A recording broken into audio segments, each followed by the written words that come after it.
What's up, guys? Welcome back. We're back. Episode 7. Pretty stoked on this guest we have today. Longtime buddy of mine, been watching him race since he was a young kid. Kind of dipped away from the moto scene for a while, came back with a little bit different flavor. Something I'm very stoked on. Love watching it. And I kind of feel like I saved the dude's life. I know I saved the leg a little bit, but definitely feel like I might have saved his life. And Jeff, I know you've known him for a long time too. Yeah, a long time moto buddy. Growing up, racing Paris, Star West, all the SoCal stuff. He's a surfer, he's a skateboarder, he's a snowboarder, and he's a dirt bike rider, freestyler. So like, we were just talking like this guy's got a lot of sports on lock. So we thought it'd be cool to have him on, catch up a little bit, see what's been going down recently in his life. Justin Mulford, episode 7. Yeah, buddy. Welcome back. I'm back.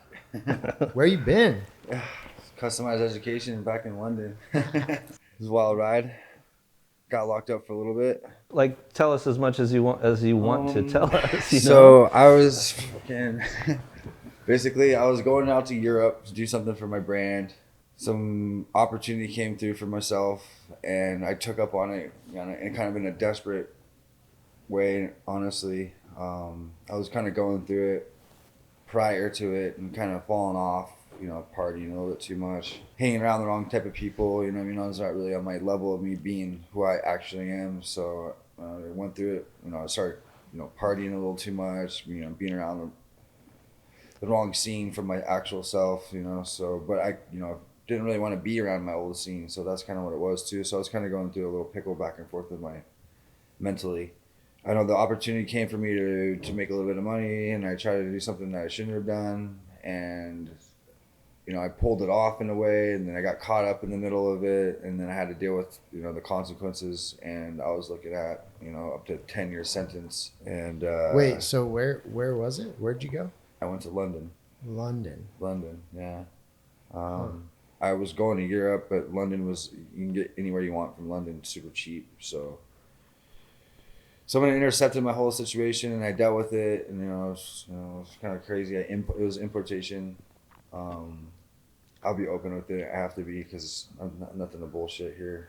I thought I could make a little bit of money and kind of carry on, and it was a kind of a one-time thing, and it was kind of, I was charging it basically, and then I made it through, and then the bags were lost. I got caught later. I had to go back to the airport and deal with it. And, put up with it myself. I really didn't know what to do at that point, because I was just stuck out there having no choice but to do something I didn't really want to do.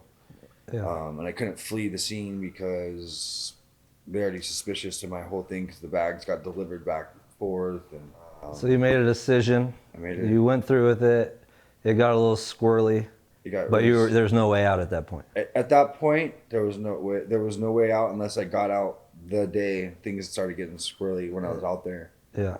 I mean, the people I was working with was very unorganized in a weird way, and it was not considerable for my situation. So I had to deal with it how I had to deal with it, and out there, the system works so much differently than it does out here, and it doesn't. It was really foreign. Obviously, it's foreign, but turned into a really foreign situation because I had no one to lean on to figure out what to do or anything. So like that situation happens like on U.S. soil, it's not as heavy. I'm not sure. See, that's the thing. I wouldn't know, and I wouldn't really. I would never do such a thing on that point. I think it was a boiling point to where I was like, kind of mentally, where I like almost wanted to get caught. Like I would charge it so hard that like I didn't, but then I like got caught up because. Like if you did something that heavy, went through with it. Yeah.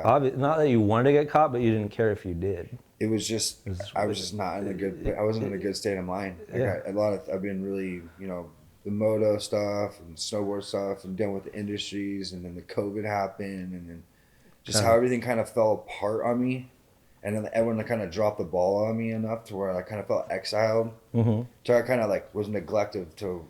And I had no desire to go do and race and or ride my dirt bike the way I wanted to, or just everything kind of like fell apart. So I was kind of just involved in the scene way too much. Started making my brand. It was cool, but I also was washing my brand away by partying and not letting it really prosper and like really being tight with it. It was just so easy to make my money off of that I kind of just like didn't care as much. Yeah, laid back on it. It was too laid back, and then I kind of just fell apart, you know. So walk us through the steps here. Okay. So you're on your way out there, and then what happened once you got there? Like what were the steps? So I got out there and freaking I had 3 bags full of weed. You know what I mean? It was just stupid. And one of the bags got through, and through the airport. Yeah, I already and then I had the other 2 that were supposed to, you know, I was getting delivered, but the person I'm with somehow got the bags in her name or whatever. So I'm calling and get the bags delivered back to my hotel, and they keep coming. You know, they kept coming, but they were calling her, and she already bailed out because we had a blowout, and she was fighting with me, and it was just like whatever. That's her story, whatever. But shit, she was just like, it just turned into a real suspicious thing. You know what I mean? I'm sitting out there, there's CCTV, they're watching me, they get suspicious. The bags came to my hotel, called her, she told them to bring them back to fuck with me, kind of thing, you know. And then I had to deal with it again the next day, and then they went back, and I'm just sitting there just like, I'm fucked. Like, I'm like, they're gonna know what's up here, you know what I mean? So I just felt it, you know what I mean? The CCTV is watching you every which way, so I'm like, fuck it, dude. I'm going back to the airport. I'm like, I'm just gonna just try to, you know, lawfully pass these bags over and wait, what you know what I mean? Just to surrender right there. But the way I was able to get through to them, and just like it was a lot. CCTV. That's like what's just like cameras just and surveillance is everywhere. Surveillance stuff. Yeah, it's like people are on the. There's like that's like a job is to be watching the CCTV. Oh, okay. So there's like cameras that you could the moves and zooms in and sees who you are and it'll literally, if you leave a spot, it will really follow you all the way to your home. Because they're on every street corner, and everywhere. You know what I mean? Cameras are filming cameras out there. You know, so, that's gnarly. Yeah. So you were locked in, and it went awry, and you're like, "Fuck it, I'm just gonna face it at this point." Yeah, I mean, I just knew I was fucked. I was like, if I leave, I'm not gonna be able to get out of the country, and they're gonna probably make it worse on me if I do, or like. I don't know, my brain went to survivor mode. You start to really, really get into your brain, and you're in that kind of position, and you're like doing something fucking illegal. You know what I mean? Just doing something stupid. If you're actually a good person, this is gonna happen.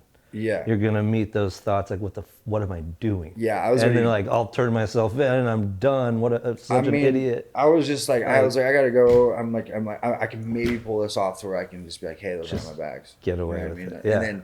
And then like when I was like, you know, I lived in a lie the whole time I was out there. No matter what, I stayed on this one story I had. No matter who it was, no matter what it was, I just stayed on this one story. And you know, out there you're guilty until you're proven innocent, and I had to deal with it like pretty. So how long were you there? How long were you? I was there for 6 months, or 5, technically 6 months, but 5 months, 3 weeks. It took me 3 months to get sentenced, and it took me 3 months to get deported. Technically, I should still be in prison right now, or be on a home tag, since it's not a nonviolent crime. If I lived out there, I'd go on a curfew. So I'd do half my sentence, and then do the other half on a tag, and then I'd be able to go home. Damn, crazy. Tell us a little bit about how it was in there, dude. Like, no, I mean, we don't know. A lot of people don't know. Fucking, you know, the diversity. The good parts was that the diversity was good. I mean, there still was like a racist feel to it, but I mean, I didn't have to deal with anything like that. I was on my own. I'm American, only white American in there.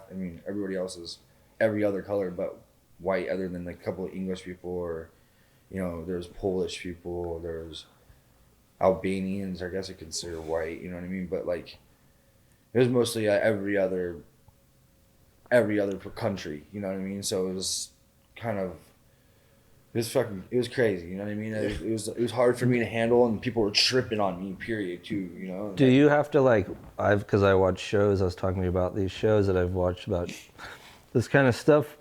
When you get in there, like, do you have to pick like a side, or do you just roll it solo? That's the thing. You kind of in there was sides, but it's mostly like just groups of that race, right? Yeah. But I was just kind of did my own thing, I was always focused on being me and just it was always raining and shit weather out there, so I didn't see the sun for fucking 6 months, basically. You know what I mean? Yeah. I was in a dungeon, and like when I first was locked up, they had me in like a full max security. I was only out 1 hour a day.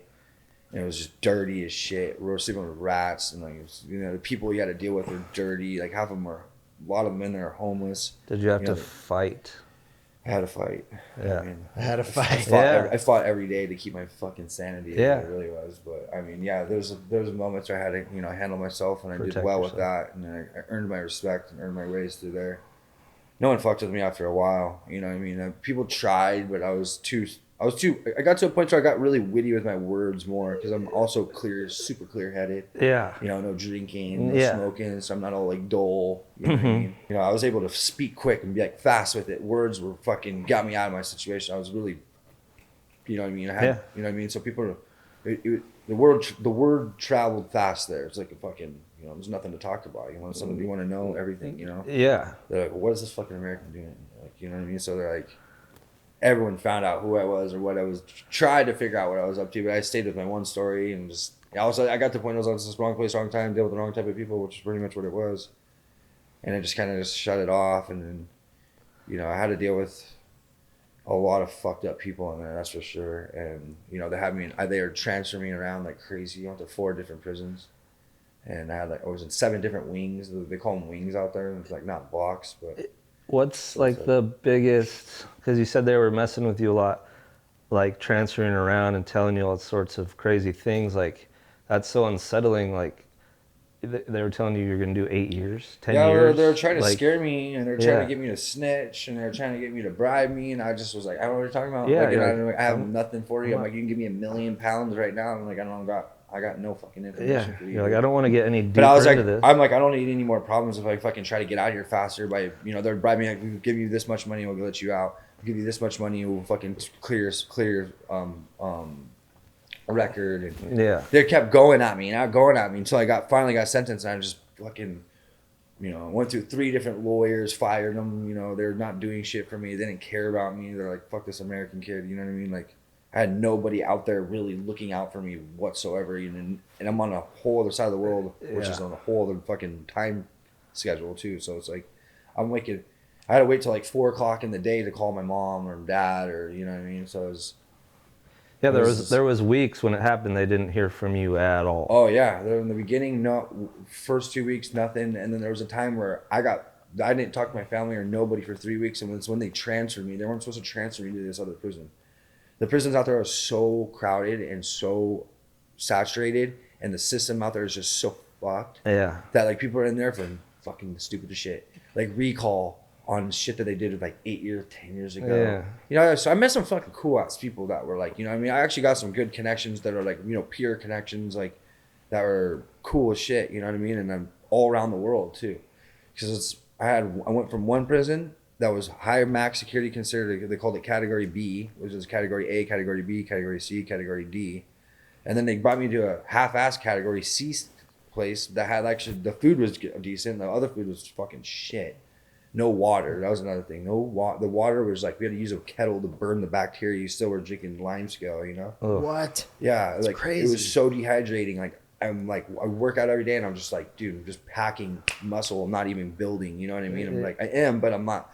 It's like a different build. Like, and I noticed, and then when I was in there, working out with not food and no water, it's like you build muscle, like dense, thick type of muscle. It's not like you blow up fast and then like you stop eating and working out, you slowly suck it back up. I was like, I came out and didn't even work out for a month, and I'm like, I didn't even change, because I was like, I'm just eating good now, like, you know what I mean? So I'm like my body's getting nutrients, and it's like I don't even need to work out, like just surfing every day, or I still run up like my workouts still, like push-ups and pull-ups and bar dips. It's like pretty much all I do. But so okay, so you're spending say it's 6 months, and then you finally like get the word like maybe it's coming to an end, and you can. No, it was like 3 months. I got sentenced, so I went through 7 different court hearings. I was like I was gonna go guilty and freaking. I was psycho at that point where I was like, dude, I gotta get the fuck out. Like, what am I doing here, dude? I would just like look at myself every day, like I'm just another number. Nobody knows who you are. Nobody does any kind of anything. So I don't have any kind of like connection somewhere, somehow. Nobody you know what cares what the fuck you did on YouTube. Nobody Gives a shit about LA. No one it doesn't matter there. No one cares about riding. Everything's surfing. erased. Exactly. You know, you're just, and you're in there, everyone's just another number, dude. You know what I mean? And then I got treated like shit by the guards. Some of the people look out for me, you know what I mean? But, you know, I did my best I can to get the fuck out of that cell, you know what I mean? I worked. I built all the bunk beds throughout the whole prison with the. Oh, you got like a they job. Call it a react job. I got a job, but like, I didn't care about the money. I was like working for freedom at that point, just to get out of the fucking cell, dude. I can't even sit in my house for 20 minutes, bro. Like, I'm a fucking active kid, dude. Like, I don't move. Like, I'm moving. You know what I mean? You move a lot, you know. So it's like. What would be like the main thing you would daydream about? Like the thing you miss the most if you're like laying there. Are you surfing? Are you motoing? Are you skating in your head? What are you doing? All of them. All of them. I used to sit against a wall and act like I was surfing and shit. Fuck. But like, you know, it's just at that point you're just like you start to.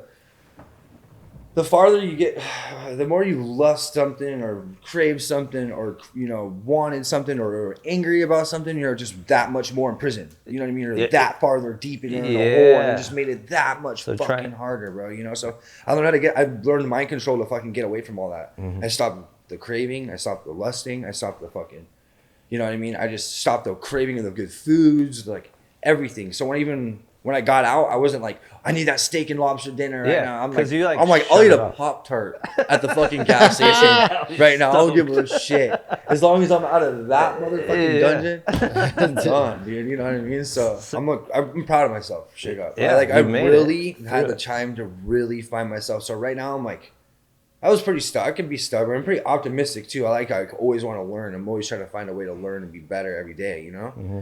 Especially now. But like, you know, being in there and having that much time to really look at your life, I went through my whole life over and over again. Like, I saw where I was wrong with other people. I saw where I was right when I thought I was wrong. I thought, you know, I saw all the things that, you know, there's a lot of regrets I had in there. There was a lot of, you know, proud moments of myself in there. There was a lot of crying, a lot of fucking, you know, happiness too. Like, you know, I started like really using mind control to like live through vicariously through other people. Like, I wanted to hear what was good that was going on in the world. You tapped into the deeper part of your mind and like were able to assess everything in a different outlook. And at the end of the day, like you're just at that point, you just got to look at it as a learning lesson. So I just found teeing up. Yeah, I found the silver lining, dude, and I ran with it and I stayed right in that fucking lane. You know what I mean? That it was, you know, I got to stay, you know, away from the bullshit and then, you know, come back into seeing everyone's still in the same sentence. It was another eye opener thing for me, but. You know, being in there, I started reading a lot of psychology and a lot of philosophy and a lot of quantum physics. I was reading all kinds of shit. And then I was reading like a lot of crime from out there because I wasn't trusting my lawyers. I just felt the lawyers weren't fucking there for me. So I was like, you know what, dude? Just going to learn it myself. I'm going to go fucking learn this shit myself. I'm going to figure it out myself. I don't need these guys. So I fired the guy that was hiring them, paid him. You know, I was going to pay the guys fucking 10 grand to fucking do it for me. And I'm like, he fucking dropped the ball on me to do this. To get me a not guilty thing so I found a guy out there that would let me use his house if I got tagged so I could at least be on tag to go to trial. My crazy ass was trying to fucking flee the scene, you know? Well, I'm getting out and I'm out of here. My homie's like getting me a boat. He's already thinking less crazy ass shit. That would have been such a bad idea. Like he was on my level. Like, he heard it in my voice. I'm like, I need to get out of here, G. Like this is fucked up. I'm like, I don't know where I'm at. I'm at a Victorian era fucking prison, 200 years old and fucking bricks, bro.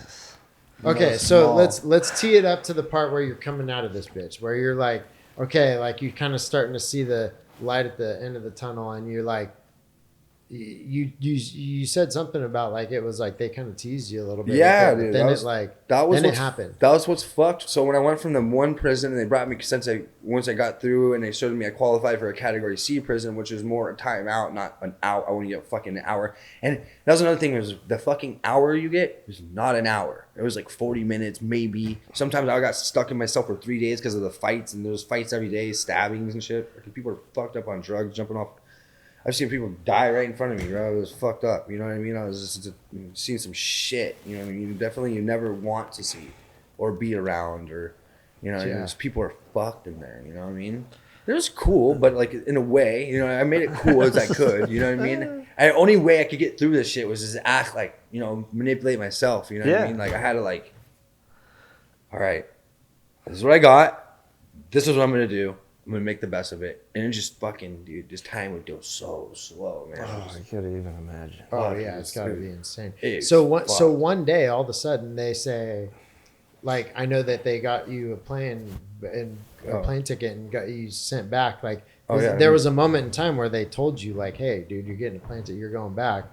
How did that feel? Honestly, bro, that was what's fucked. So like, when they're moving me from prison to prison, there was moments like every other week. They're like, oh, 2 weeks.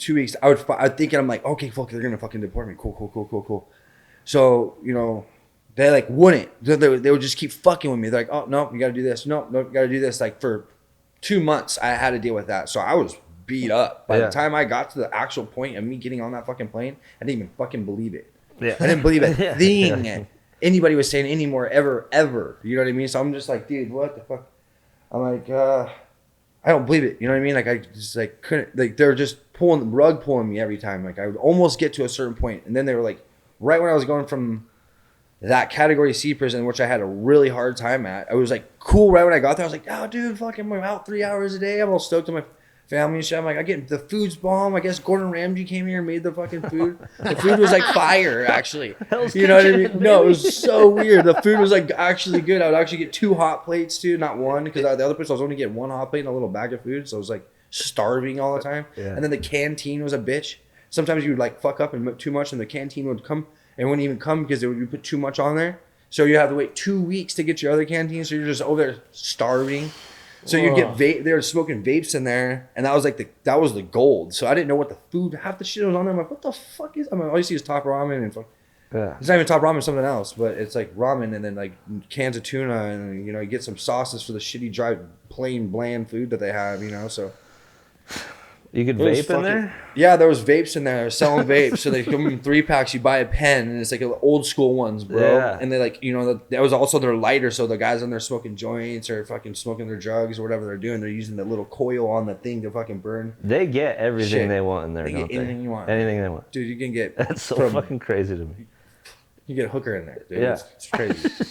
That's crazy. Yeah, no, I hate to say it, but it's true story. It's like it's going down. It's going down in there. Like money talks. Like I've heard that shit from some of my buddies. Prison guards, guard. Like, that's another thing because it's like kind of gnarly in there, but there's like a lot of prison shit guards. Like they're hot. Like I'm like, I don't know if it's just because I'm in prison. I'm looking at all these ugly ass motherfuckers, right? Yeah. But like I was like, dude, what the fuck? You're like, why did you pick this job? What's going on here? That's weird. Yeah, I'm like, and then I found out later, I'm like, dude, they're like, you pay them like 800 pounds, you can get it. I'm like, what? Mom, that's nuts. Oh, like, you left too soon. Oh no, man. I was like, can I go back? You can get back. I know the way, man. Fuck, all right, shit, man. So you're freaking finally you finally did get the freaking golden ticket, right? Yeah, that's you're going on the plane, dude. You're walking up. You're about to fly back. Were you able to let your family know? Like, They give you. So that was cool. When I went from the four national prison was chill. Like it was like if I was like that the whole time, I was a cakewalk. You know what I mean? I was out 6 hours a day. I was able to wear my fucking Dickies and Converse and shit. You know what I mean? I just couldn't wear a hat. I was wearing mid-shop and like wearing, people were all stoked. I'm like, yeah, I was giving my clothes out to everybody. That was like, what? Like tripping out on it. You know, so I'm like giving all my clothes away as I'm leaving. That's wild. But yeah, that's the thing. The ticket was the first time I got my first straight answer. I never got a straight answer the whole time I was in there. And they gave me a 2-year sentence. Basically, I'm going to just say drop it off at 2 years because pretty much came out to be that way.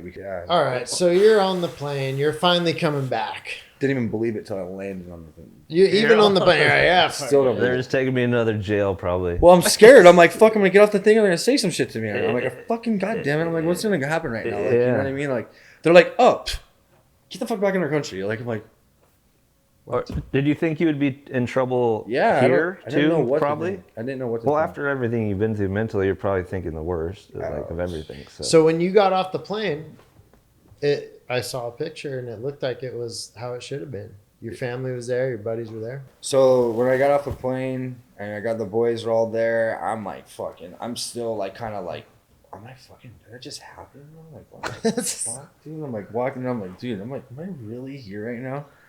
And then my buddies all kind of got a little thing going, you know what I mean? I get there, everyone's all stoked. Nigel pulls up, puts it on his YouTube and stuff too, you know, it was pretty cool of him.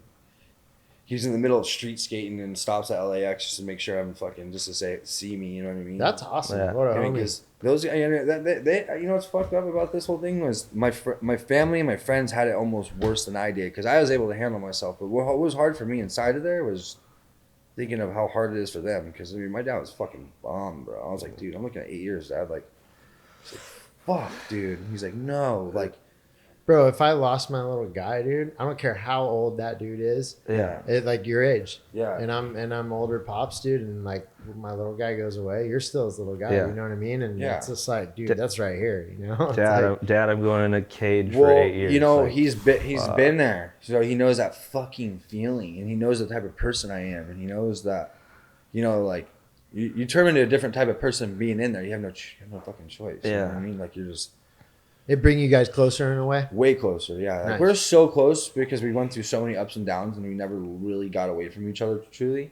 You know, I've had some, you know, falling outs with my dad. You know, just bumping heads, and me not understanding as much as he's not understanding as well. So, but yeah, we're good. You know, everything's good. But when I got off the plane and got home and everything, I'm still kind of like it's only been a month and a half. You know what I mean? I just snapped out of it on 4th of July. I think a little bit. I still have a little roller coasters here and there. Like I'll go through it. Yeah, like last week on Instagram, I saw you sliding through the LA River with no shirt on your 450. Yeah, free. And I like messaged you. I messaged you right when I saw it because I'm like, he's fucking back, dude. Yeah. That's good to have you back. Yeah, like, dude. The first time I rode, I'm like, my bike's clapped. Like, you know, I'm like, I need to, like, it's so clapped. It's been sitting there. It needed to get fucking fixed on. That's why I wasn't really riding. I didn't care. Like, yeah. You know what I mean? I was just like fucking burnt on the whole scene and just. But I'm like, he owns that fucking river.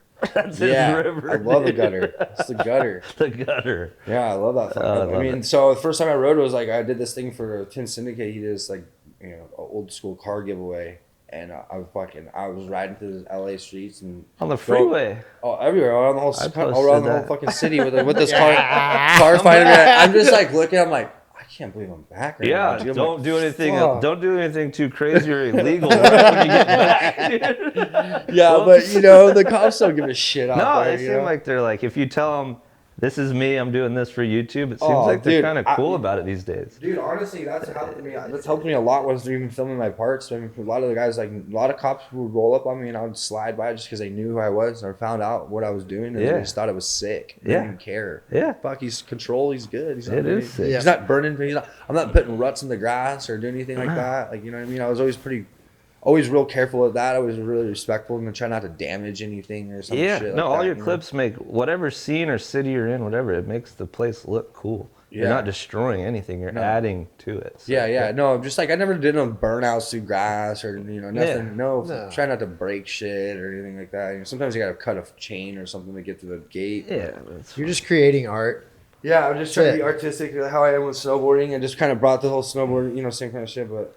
Yeah, but when I got back from that, when I was doing all that, that's when I was like fucking starting to come to me. I was like, dude, I'm fucking back on my bike. I'm like, what the? I'm riding. I'm like, no way. But like, I still haven't got to ride yet because like the bike's so clapped that I could go do some burnouts and wheelies and donuts and shit around the city. But when it comes out, I go banging some motos or like riding the track. Like my suspension was burnt. Like everything was just needed love. So it's just getting fixed and should be picking it up tomorrow, honestly. Hell yeah! So I'll be riding and fucking. I'm getting this 89 two-stroke brand. This thing is basically brand new 250.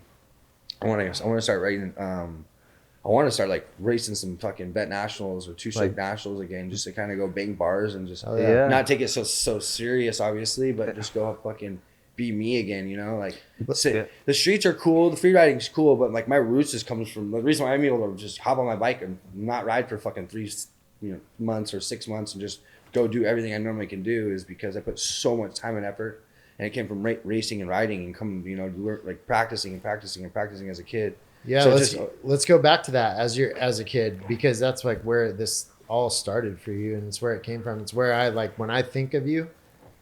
I think that of you. I think of you on a little CR80, 311, Troy Lee gear, VP Leap, like just any track, any place, like just sickest style. Maybe, like you were, maybe one of the first Moto Groms, like the paper boy. Yeah. Like you're in these videos that like my friends aren't. Their parents don't even let them watch them. Yeah. My dad lets me watch them, of course, but they're hardcore. Neighbor kids aren't allowed to watch Krusty. And then you're the freaking opening dude. Krusty 4. Yeah, Krusty 4 it was. Yeah, Krusty 4, and then I did Krusty 2000. I was 8. 8 years old. 8. And then I was in the streets at 8, just doing it. It's just kind of funny how that works. It's just kind of full circle. I started in the streets. Like the first time you see me was riding on a dirt bike in the street. Yeah, hucking papers at people's heads, and then like, but it was just. Yeah, but you're just like you're 8, and then like it's like tits and ass and sex and drugs, rock and roll, all this stuff. And so every kid that did see that was like, who the fuck's this motherfucker? Yeah. I was a little exposed at too young of an age for sure. I saw some shit, going to Black Lives and just all the chicks in there fucking just doing their shit. You know what I mean? I'm like, oh my God. I'm like a little kid. My dad's like, get the fuck back in the lobby. Like, like oh shit. Just getting groomed, dude, at a young age. So you were racing, you and then you were, I mean, dude, you were killing it. You were like a top dude. You were like a Honda of Houston dude. Like it was, and then you kind of disappeared for a while and for years. I stopped. My Honda ride and all that Honda stuff was super sick because I was making good money off of contingency, like really good money, and they're giving me bikes. And How old? I was like 12, 13. I was making fucking good money off of the contingency. One of the wins was like a $600, and I won like every. Throw a number out there for a year of winning at 12. I think 150. $150,000 contingency with everything. Maybe more or less. I don't know. Just like I know if I averaged it out and like looked at it, like I didn't know all that at the time. But like it's when I started reflecting later on in life, I started realizing. What is that? Early 2000s? 2001. Yeah, 2, 3. yeah. The heyday of Moto. Yeah. Well, I mean, fuck, it was prime. And then I stopped riding for 8 months because me and my dad were just fucking at each other's necks. Like I was good, but then I like was just like there was just so much pressure on me. And I would win locally, but nationally I was having a hard time. I was getting top 10s, just outside of top 10 inside. And I stopped riding for like 8 months and quit and just like dropped all my sponsors, just did not care. Started surfing every day and skating, snowboarding and skating, just being me. It was like without that, Yeah. Then I just like hit me 8 months later. I just fucking started riding again. I was riding Suzuki's. Then I was like, came back and I rode 4 times and I went to World Mini and got 3rd.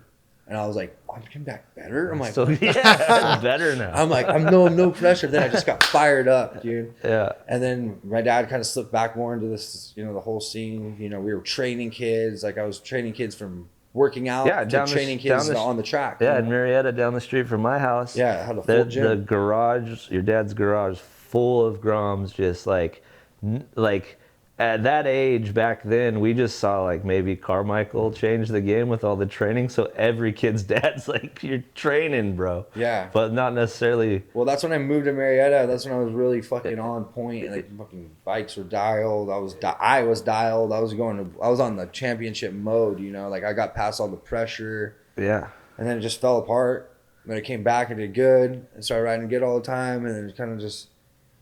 We had no one really wanted to sponsor us because me and my dad were kind of a lot. My dad was a lot. I was a lot. I was a punk. It was not really, it wasn't the easiest to deal with. It was my dad. My dad was intimidating. So they're like, I don't want to deal with this fucking guy. Fucking Phil, fucking surfer, fucking hectic dude. Yeah. You know what I mean? But it is what it is. Think about our sport now, because like even back then in the early 2000s, you being a little edgy, you being in the crusty thing, like there was still like guys in charge that didn't like that sort of shit. At all. Like I remember like 1980 whatever, like Mike Healy was fucking winning nationals, killing it, and got fired for showing up with a mohawk. Yeah. You know what I mean? Yeah. And look at our sport now. Yep. And so it's like Hey, That's fucking crazy. Let's give Mike Healy a little love. Yeah. Mike Keeley, fuck R.I.P. Rest in Mike peace, Healy, Mike, we love dude. R.I.P. Yeah, Yeah. that was badass.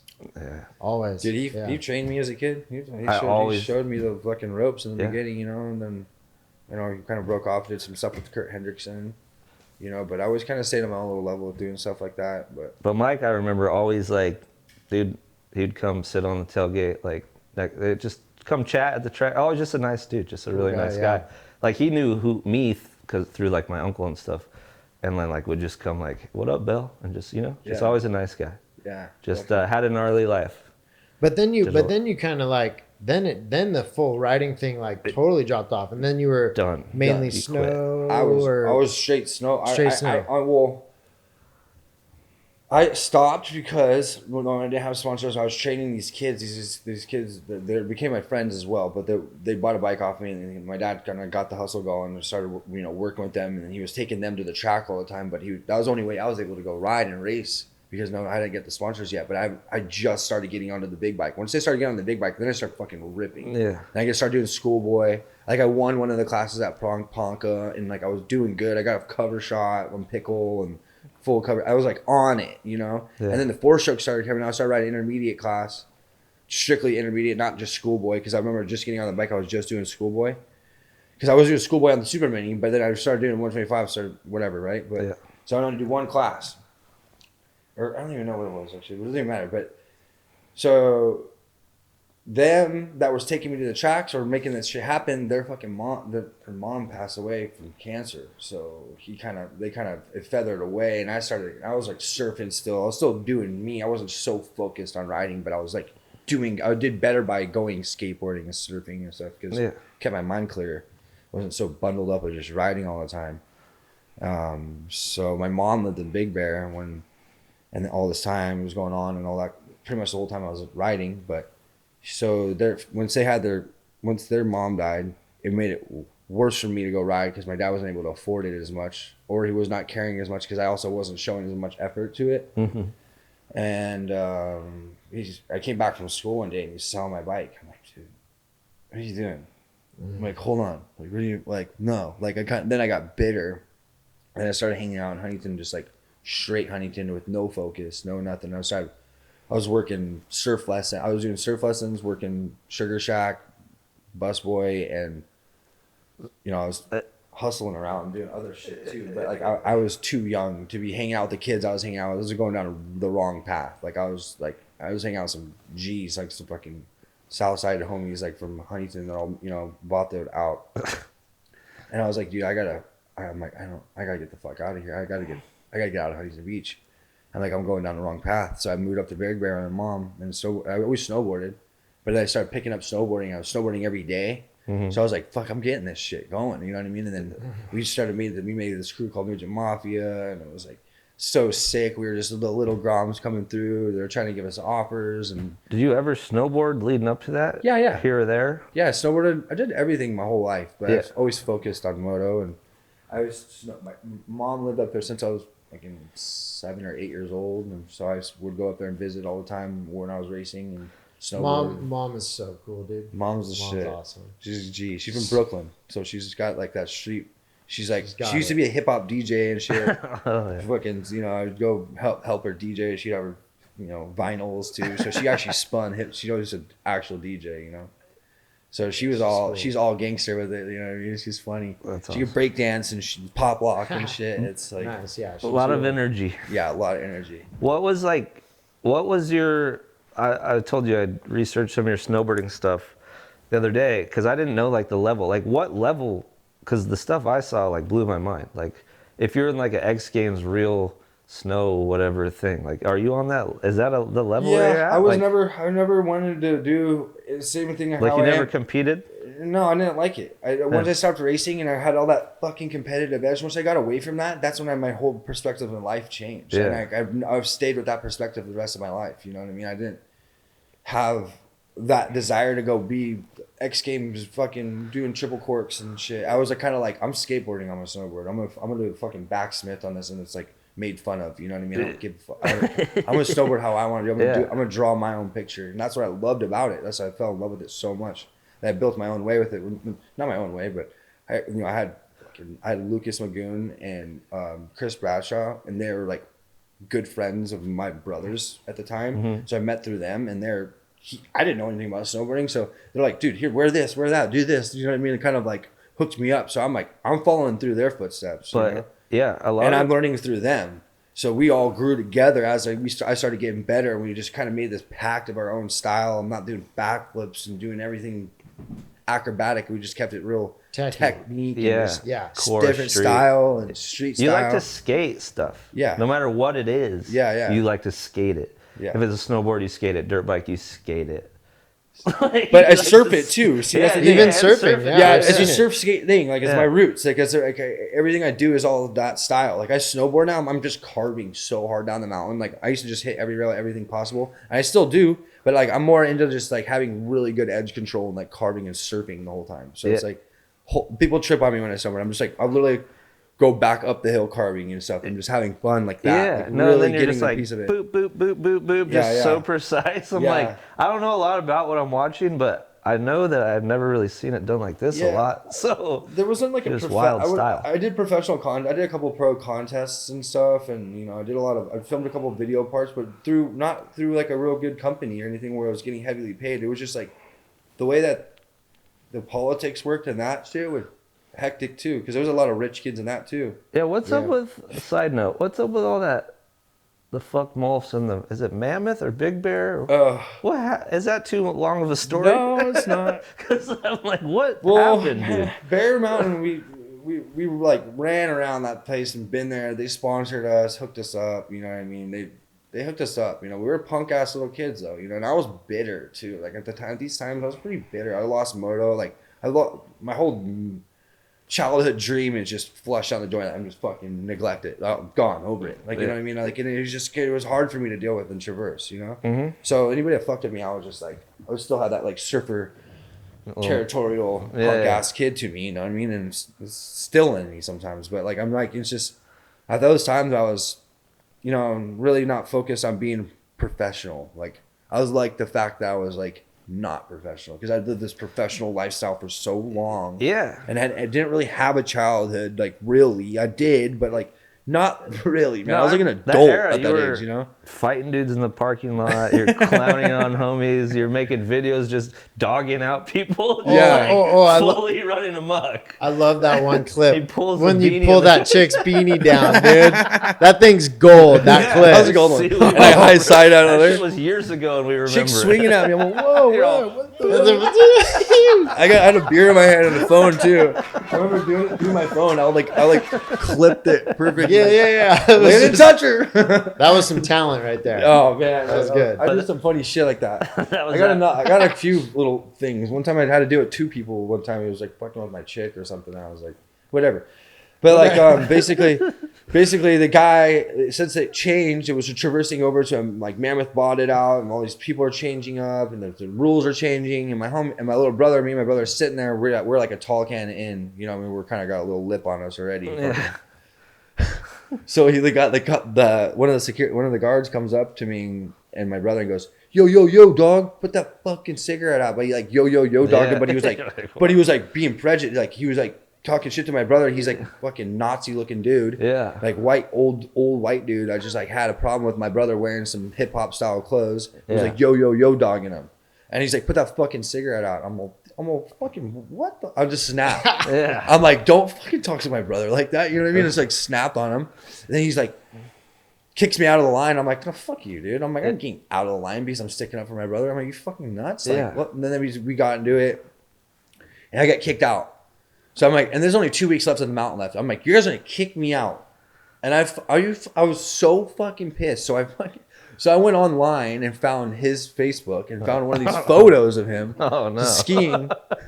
So he's skiing. And he's like all wavy as shit. You know what I mean? I like hit up the photographer. I'm like, hey, I need this for this cool idea. and then he's like, fucking, $300. I'm like, $300. I'm not paying $300 for this shit. No way. So I started thinking, I'm like, how can I get in trouble for this but not get in trouble for this? So I was like, all right, fuck it. This is what I'm gonna do. I'm gonna make this shirt with him on it. I don't care what that guy has to say or anybody, because I'm gonna give this shirt away for free if you buy a $40 sticker. So I was like, if you buy a $40 sticker, you get the shirt for free. So I'm gonna get it. So I was making a loophole. And it's the dude skiing. Yeah, I was just skiing, dude. And then and I like made like $4 or $5 grand off of it in like a couple weeks. I'm like, Hey, was everyone wearing? Was everybody wearing? Yeah, I'm them on kicked. the mountain? Yeah, and I'm kicked out. So everyone's wearing. And he was so pissed off, dude. He was trying to kick people off wearing it. He's like, you gotta wear that shirt. And he's like, I bought a sticker, dude. I got it for free. no, he tried to pull some shit on me, but he couldn't. I was too ahead of him. I was so far ahead of him. So he's like, so I sold it. Then, Oh shit. oh, That's dude. That's And good. then I got a life ban from them Yeah, for I've that. seen it. So, but then a year later, he gets fired. Perfect. So But but the year after that, I was like going on the mountain full of ski masks and getting clips and posting and just a fucking pissed off. I was pissed at Bear, dude. Oh, so I'm pissed. You're going and undercover taking videos skiing their mountain. You're kicked off of and Yeah. post them on your thing. Yes. That's a troll. Next thing, because they had one. Yeah, I was trolling so hard, dude. And then I would like fuck with them and like post it like the same day, like the next day. So they're like out there looking for me. Mount My was homies are like, sick dude. today. It's all Yeah. yesterday. Yeah, dude. That was funny. That's good shit. Oh One man. step ahead of the game. Oh, dude. And then I kind of learned how to like, run a business to that. And then the next year after that, I made the fuck mole shit. It was whatever. Yeah, And it was like with me. I was like a little kid flipping off the camera. And it was like it was actual real photo. I mean, people thought I was like, People love that. and I was like fucking prison workouts at a young ass age. So I'm all ripped. I'm all flipping them off. Like, it's so funny. Like, and then that did good, dude, because I was around COVID area when that happened. And Yeah, people I love fucking was making decent money, but I learned how to make a brand, so I made mid-shop. So because fuck most was like, everything was getting so weak. Using the word fuck was just like wasn't working anymore. Yeah. It was like it's not work. It just gets fucking. We were gonna do fast fucks, but we went with fast friends instead. Still can It's a little less edgy. Maybe we could do a like A a line, collab. a little line. Yeah. Yeah, I know. I was gonna make a shirt because I got a photo of me in prison with my clothes on, like all sitting. We'll do like I was gonna do a fuck Moles, but cross out the fuck and say free, so it's like free Moles. If we turn one F on its side and put one thing down, that's fuck moles right there. There you FM. go. Yeah, I know, It really is. that was pretty funny though, dude. If people are like running it pretty hard, I was like, Oh, dude, I saw it everywhere. I even know this guy that films this podcast that I'm on. he bought a hat. I know that's so crazy. That honestly, Yeah, that's a it's small. awesome. So talk about riding dirt bikes again. So you did all this snow shit. You were like kind of Stopped took for a 10 break, years. and then I was working at Spy Moto team manager at the time. Malcolm McCassie hits me up. He's like, "Yo, Mulford's riding again. He just got a bike." Malcolm's the one that hit me up. Yeah, he got me my first gear. And he's like, "Hey, like you got a bike. Like let's do something." That's when I started hooking you up with Spy stuff. Yeah. And probably got to that one Yeah, like shoot day. I think it was like Axel and Hill, yeah. and I forget who else was there, but Axel Hill, Jeremy. Jeremy. How I think think even Twitch was too. Yeah, it was just a fun day. It was just a month. I have photos from that. We'll throw It them was up just here. like, yeah, I don't know, one of those days. That was a good day because the track was so sick, and that was when Apollo was so fire. I want to say I was taking the pictures. you were. I was. He was I fucking there. Yeah, I was like, wait, that sounds You familiar. were the one where I'm throwing a shotgun. I took. Or- all Yeah, the you pictures. took the shot. And the one of the photo of me ripping around the corner Yeah, with my hand I out, was and I Bro. ate shit. Remember, I ate shit because. But the shot right before you got, oh dude, you're 'Cause ripping I have a them corner of blowing him. with Yeah. the shot. Yeah. I have them of you and Jeremy ripping. I had your camera. You have that photo. I didn't even know that. I'm like, wait a minute. I remember. I'm like, these came from my camera, but I'm like, who took How the did I snapped take it? them? Oh, he Yeah. fucking snapped it. Yeah. So Small good. fucking world, We've dude. been Like around. what? We've Like, been we didn't around. even know that. We've been around. We're bringing it in. Bringing it back. So, dude, so you're riding again. I want to say on that day too. We're gonna post this clip because I know I got this fucking clip. Yeah. You're like, I'm sitting there with you on the tailgate, and you're like, hey, there's like a little like it was like 4 or 5 stairs, and it was like the wood it was like wood like railroad tie stair or something like Yeah. that. And there was like this picnic table over here underneath the Spy thing that what we had there, and then so we scoot the picnic table over by the stairs, and I'm like literally because I'm like not thinking like you think. I'm thinking like rip the moto track. Yeah, I'm all what? snowboarded out though. Like I'm what's he doing? gonna firecracker nose press this bench, and they're like, You're like, what? I'm like, I'm ready to go up the stairs and nose really. Yeah. I'm like, I'm gonna get my phone and try to film it or whatever. Luckily, the phone had good enough film at the time. Like, I think it's still probably pretty cool. Yeah. And it was perfect. Like, I think you hit it once, tested it, and the second time it was just perfect. Yeah. No, that was cool. I mean, I feel like it was weird because it was like, I feel like I've done it a bunch of times before because of snowboarding and the mixture of riding. You know, when you go like.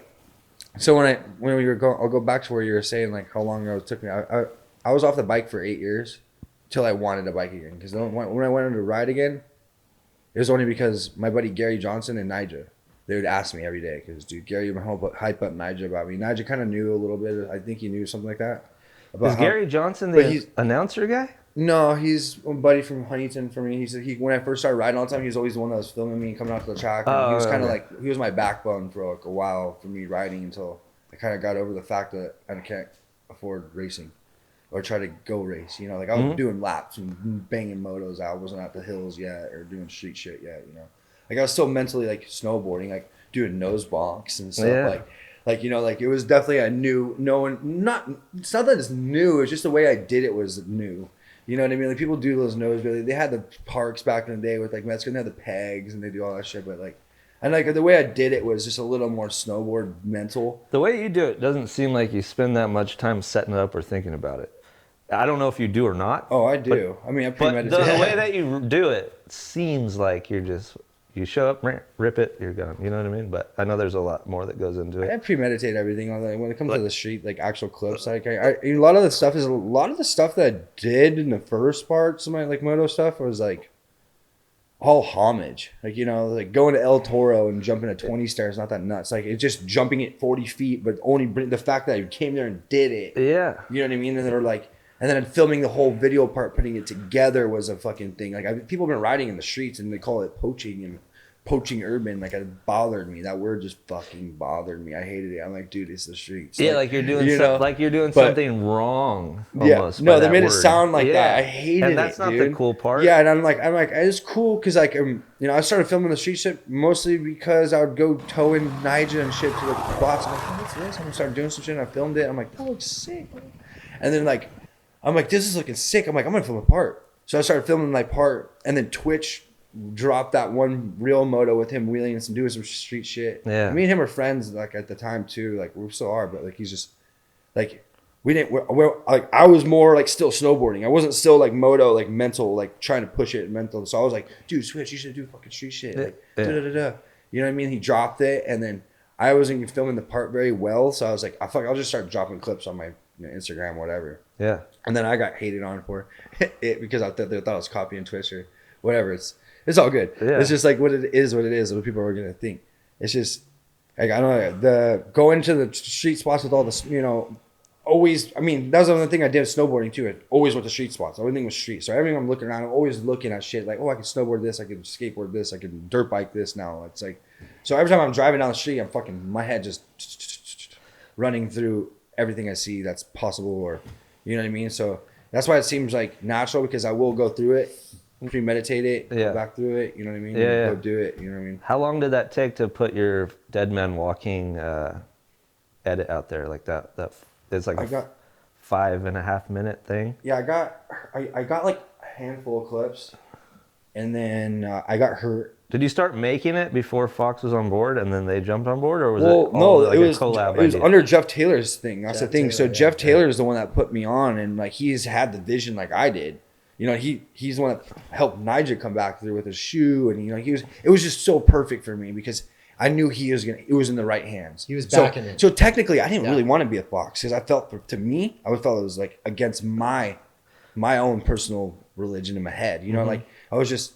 I don't want to sell out. I'm like, I got Alpine Stars getting boots. I'm getting Bell helmets from Ben. He was hooking me up. And then, you know what I mean? And I had to go burn those bridges because Fox wanted me to be head to toe. So I'm like, fuck, I'm biting the bullet right now. I'm like, burning bridges right now already. Like, and then I tried to talk to them and see if they were cool with it. And they seemed cool. But at the end of the day, I'm pretty exiled by a lot of things because of it. You know? So they weren't so, but like then the Fox, when I got into the Fox, I think I broke my leg. And then all these, I had, you know, when I go in there, I was like the cool kid at school. Like, yeah, what up? It was so cool. Well, because Fox is like not known for doing this. No, kind of thing but with the you people, at all. well, the thing is, Jeff Taylor, he was working at DC. He brought in Ryan Marcus, and he had Ricky as well, and they're filmers. Those two filmers, if it wasn't for them, and Derek also the photographer, my part wouldn't have got dropped because they had a little tiny, Same. promo what they're trying to do. Because when COVID happened, they fucking all got laid off. Everyone I was dealing with that had my vision, the 10 people that had my back on the whole thing,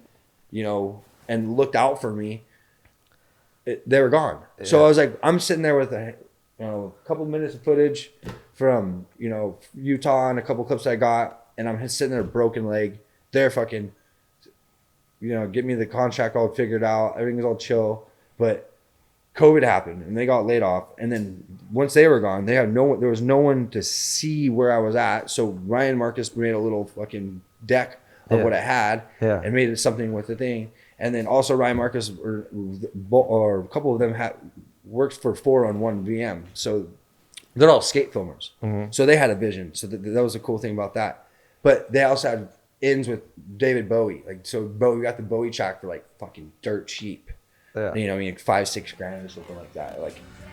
And that's like if you're Miramax were to buy some shit like that, it's like fucking who knows? I don't really know the real numbers. It's gonna be bullshitting, but it's like a $75,000 deal, huh?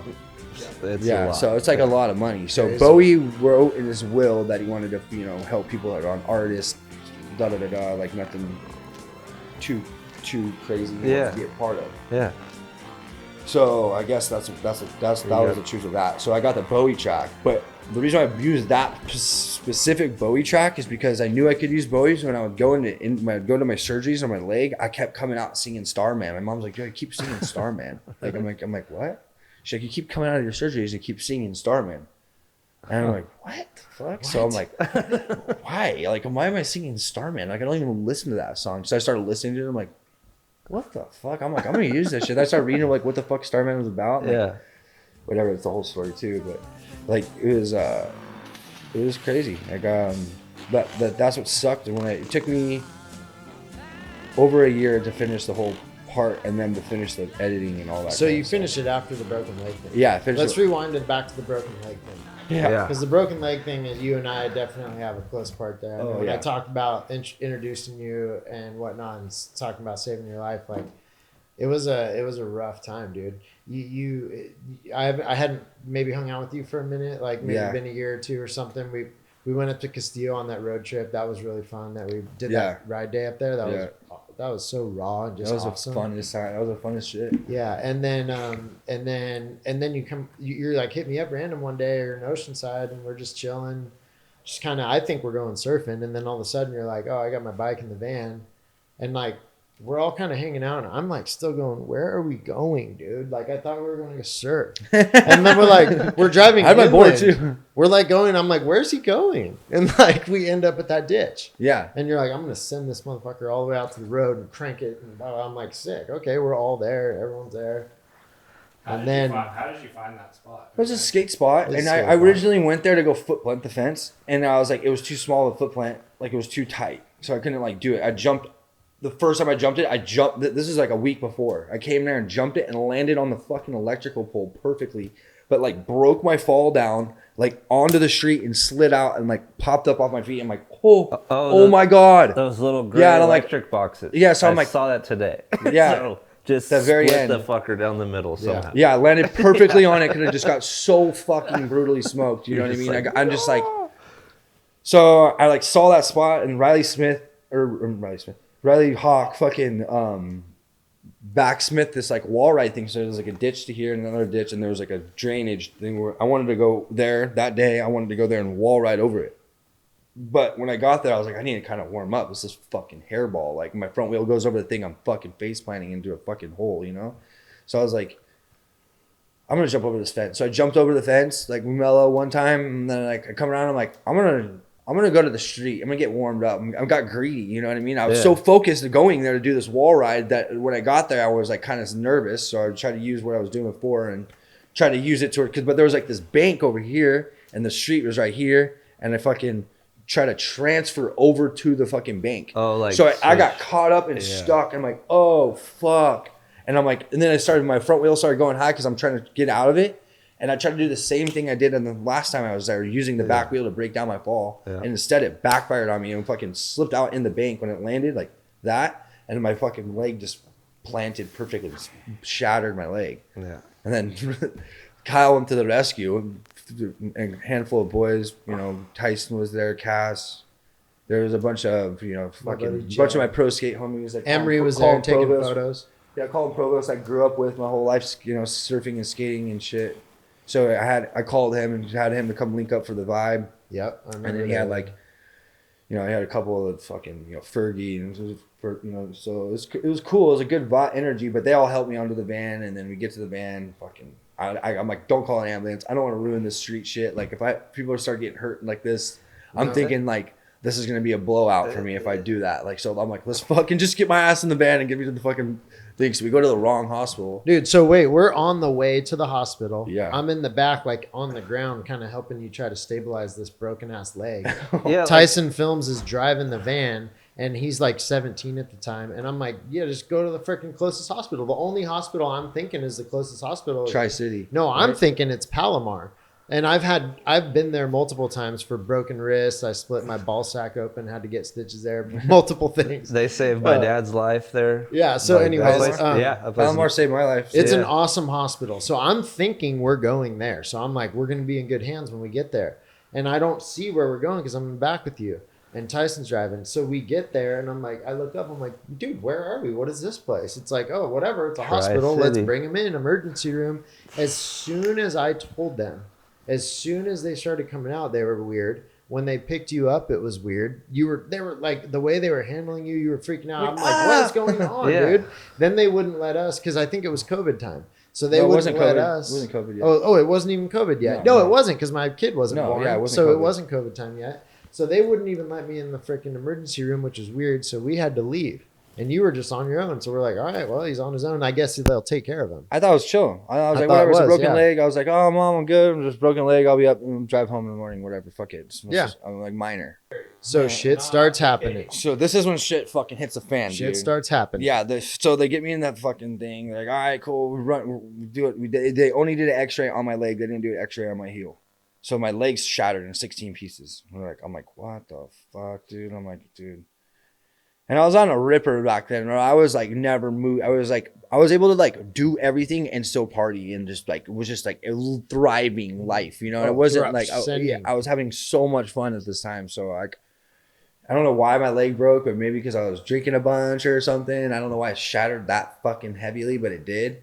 And then they're like, you know, we have to do a full reconstructive surgery on the thing. I'm like, oh shit, dude. I'm like, this is becoming way worse than I ever thought. You know, I'm fucked. And then so they go to do it, and like I remember like they drop all the spatulas on the ground, and there's watching a fucking big screen TV, like a football game. The surgeons are? Yeah. The dude drops the tray. And I'm like, fucking shitting me right now. I'm like, oh my god, dude, please. Thank you. I'm like, no way. So I get up and I wake up, and they're like, oh. I'm like, so I wake up and I'm like, I get out and I'm like, what do you mean, fucking halftime? Yeah. Like, what the fuck is this? You know what I mean? I have a fucking fixator going through, old school ass fixator going through my shit. So like like Halo? No, it wasn't a Halo. It was a fucking old bar one. Remember how like shitty it was? Twist? It wasn't like a nice Halo one, dude. It was like a fucking twist one. And then they didn't do a record on my heel, so when they put the fixator through my heel bone to lock the fucking thing, they blew my heel out completely. So it just like shattered it. And then I was bleeding out. They clipped my artery at the time, and we didn't know about this yet. Bleeding out. Let me explain this. I wake up the next day, because we go through the night. I'm like, it's going to be a surgery, right? So I get up the next day. I'm like, I got to go see the guy, dude. And I got to go see my guy here in the hospital, right? Me and my wife go, and we see you at the hospital. And I walk into this room, and it just felt weird from the get-go. And I get in there, I've like seen a lot of my buddies in injuries, and I've had a lot of injuries myself. So I know how it works, right? And first of all, I see your leg. I'm like, what the hell is that? And I'm just studying, like looking at the leg, and I see the gauze, and like, first of all, there's blood like in the bed, and the gauze around your leg is all saturated in blood. Like, obviously, you know that.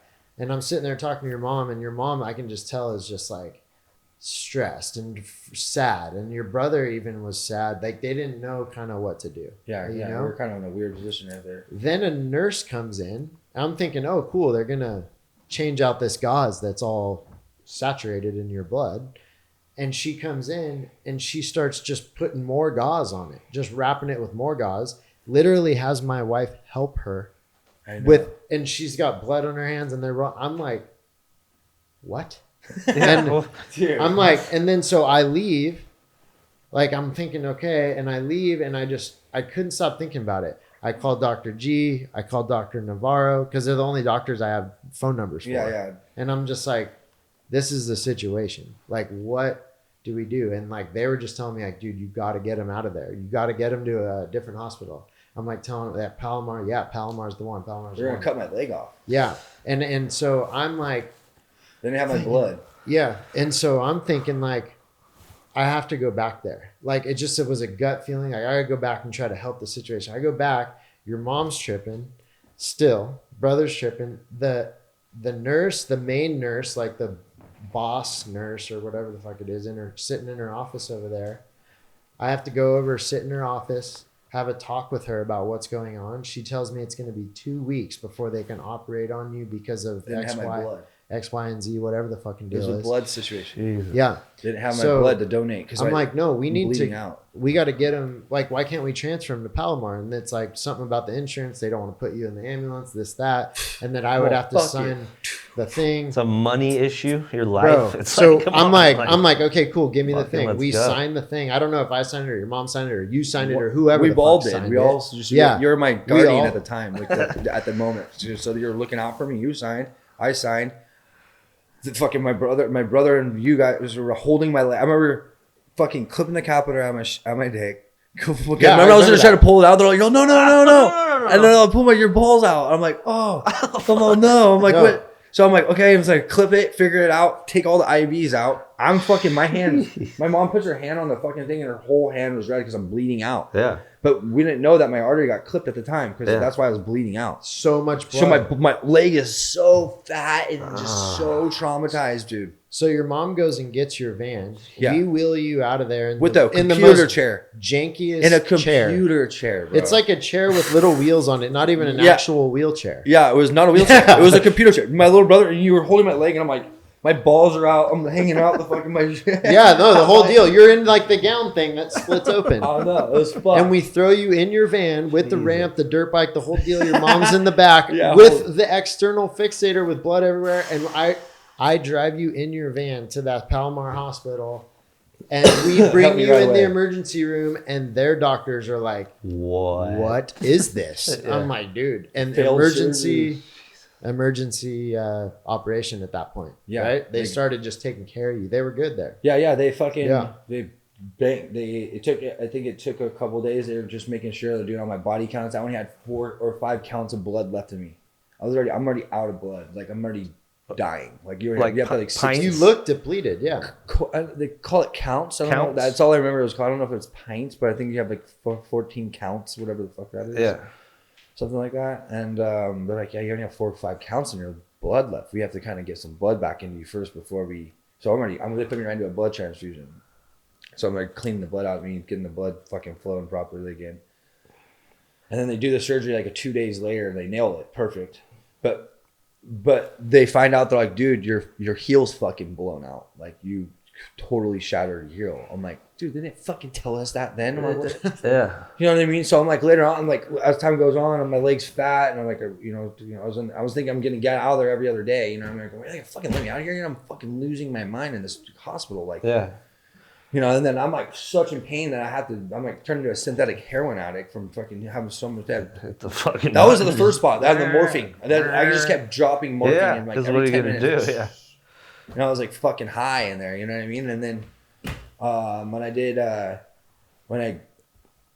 they're having me on like time release and instant release Oxycontin with Dilaudid, Tramadol, and then everything you can possibly think of to just fuck your body up. You know what I mean? Layers, dude. And I remember I lost teeth in there from dry tooth, lost hair from just stress and the fucking drugs that they were giving me. Like I came out there like bald because I was like, you know what I mean? I was like full set of hair and just I was like so bummed on that. But How long were you in there? 27 days altogether. Yeah, I remember it was a long. Because I had to go back. Remember, I had to go back. Oh. So I did my leg surgery. My heel's waiting.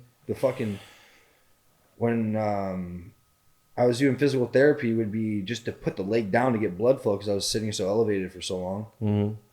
So I got sick one day and I'm like, whoa. And I like lay back down. I'm like, I'm like, no, can't do anything right now. Like a day or two later, try to do it again. And I got fucking started almost like puking sick. And I was like, whoa, I can barely get my leg back on the thing. And then I just remember feeling a fucking hot liquid all over my leg. And I like look up on the ceiling. It's on the ceiling, on the fucking ground, coming out of all holes in my legs.